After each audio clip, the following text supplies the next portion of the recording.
Hello dear students. In our previous videos we have discussed about the concept of self-induction and mutual induction. Now in this today's video I am going to discuss about the concept of self-induction, where I will try to find out the self-inductance of a coil. For this case we are going to take the example of solenoid. So let us take the self-inductance of a solenoid. Let us say we are having a solenoid like this, and say the length of this solenoid is suppose L, small l. Let us say the current I is passing in this solenoid. Okay. Now, first of all we will try to understand what is the magnetic field which is trying to give the self inductance here. So as we have discussed earlier, the magnetic field produced by the solenoid along its axial line, that will be given by B is equal to mu 0 Ni, right. So magnetic flux linked across one turn of the coil is phi per turn, that will be equal to say B into A if we are having only one turn. Let us put the value of B, that is magnetic field, it will be mu 0 Ni into A, right. Now if I replace this small n, that is number of turns per unit length, then this n will be given by capital N upon L, where capital N are the number of turns on that solenoid spread over this length L. So that's why we can write here phi to be mu 0 Nia upon L, right.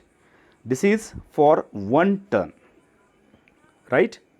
Now if we consider suppose n number of turns, magnetic flux linked across n turns of the coil, that will be simply NBA. We can write here phi is equal to NBA. What is the value of BA?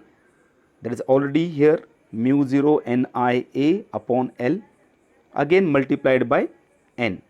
So in that case this becomes phi is equal to mu 0 n square Ia upon L. Now see it very carefully, what is the outcome here? But phi is equal to L into I, right. We are having the value of phi equal to L into I as per our previous discussion. So if I compare these two equations, okay, then easily I can estimate the value of L, and L will be given by mu 0 n square A upon L, right. So from here further if I want to write, I can say that it is mu 0 n square A by L, A into L, right. Now look at the properties here. L is basically depending on mu 0. Mu 0 means the medium in which that coil is kept. So it is based on the medium, we can say. Further it is depending on A and L. A and L are the dimensions. A is the cross sectional area of this coil and L is the length of this solenoid. So it is depending on the dimensions of the solenoid, we can say. And again N stands for number of turns here, number of turns per unit length, we can say.